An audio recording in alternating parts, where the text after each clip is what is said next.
Hey, peace party people, what's up everyone? D Prime 215 here. Make sure you like, comment, share, and subscribe to yours truly. So, for this video, we're going to talk about the conclusion of the G1 Climax 32, my reaction to it, thoughts, takeaways, what have you, whatever. So, the finals of the tournament were between Will Ospreay and Kazuchika Okada. If you watched my prediction video, I told you that Will Ospreay is my top pick to win. Shingo was my second, and Jay White was my third. However, it appears that I need to go back and seek more counsel from my math instructor known as Scott Steiner, because the numbers, the numbers don't lie, and they spell disaster for you at Sacrifice or whatever, pay-per-view it is or wrestling show it is in the near future. So I thought my strategy of picking three, I thought I had a third chance of winning. And I was really close, as far as my prediction winning, but I wound up going to Kazuchika Okada instead. So as for the match, the finals match, it was great. The main thing that stood out to me were a few things. One, if you haven't watched the match, get a New Japan World subscription and watch it. I don't get paid for saying that. New Japan doesn't know I exist, but neither do Okada or Ospreay. But I just think you should watch that match, because it's very much, well worth a while. Great match. There were a few spots where where Will Ospreay was using moves of previous Bullet Club leaders. Like, he used the Styles Clash, he used the V trigger, and he attempted the One Wing Angel. The Styles Clash, he's used that a few times because he actually wrestled AJ Styles a number of times between, I think he had at least one singles match with him, and I remember he had a triple threat match, him, AJ, and Marty.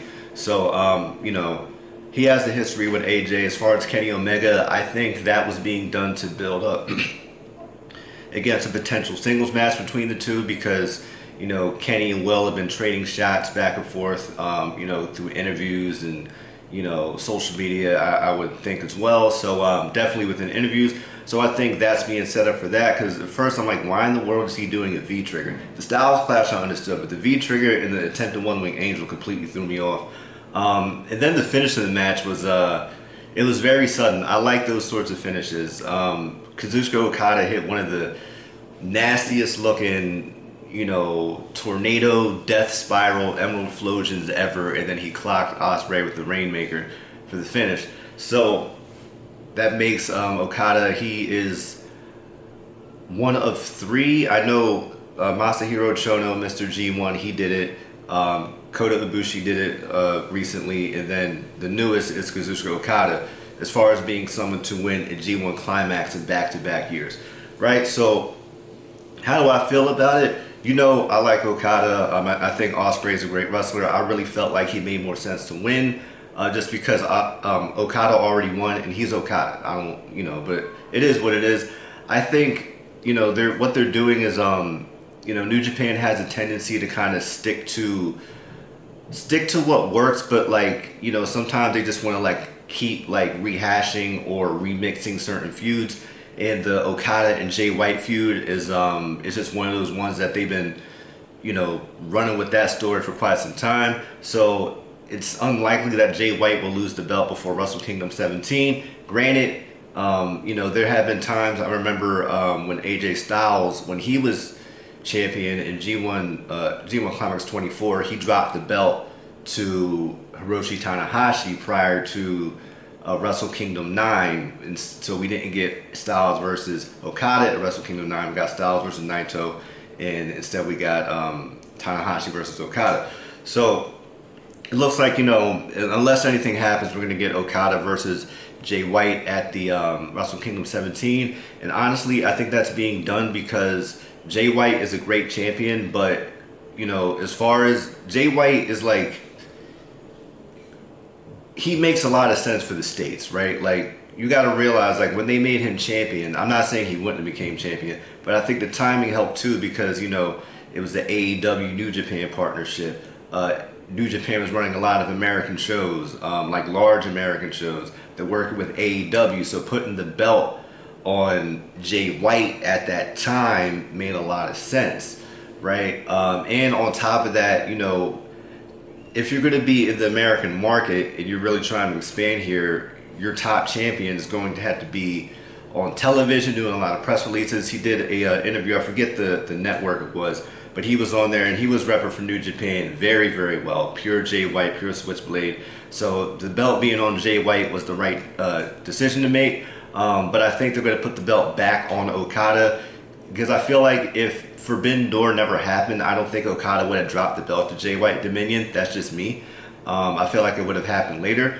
But yeah, it looks like, you know, like I said, unless something happens, I'm expecting Okada to get the belt back from Jay White, and then he'll hold the belt for a while until, I guess, New Japan wants to do another, you know, U.S.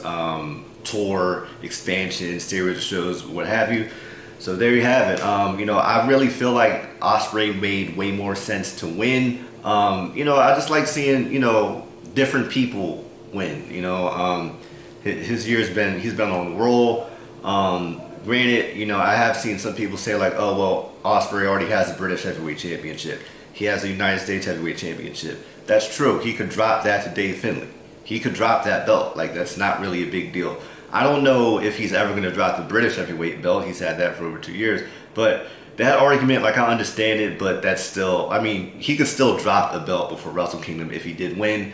And at the same time, how likely is it that New Japan will have two foreigners main event their biggest show of the year? So, you know, I would have loved to see Jay White versus Ospreay and have Jay White go over Ospreay and retain.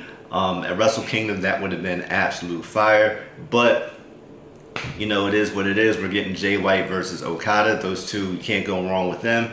I, just like many others, would have wanted to see something a bit different or something we haven't seen in a long time.